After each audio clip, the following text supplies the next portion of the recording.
आमची पतसंस्थाच आहे. पतसंस्थेत बसलेलो. काही जणांनी विचार केला की मारून टाकू आणि सगळे पैसे चोरून नेऊ. घुसले चोर, चाकू घेऊन हे ते घुसले. एकटाच बसलेलो.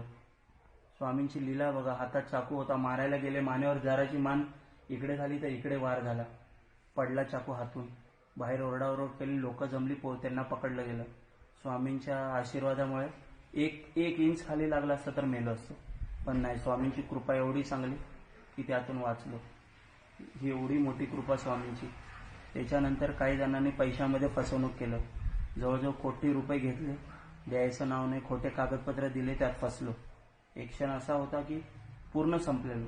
पुन्हा मेहनत करून जिद्दीने, तुम्ही विचार पण नाही करू शकत, एका वर्षात पुन्हा स्वामींनी मला त्याच परिस्थितीत आणून ठेवलं. पुन्हा एवढ्या चांगल्या परिस्थितीत आलो की काही कमी पडू देत नाही. एवढी स्वामींच्या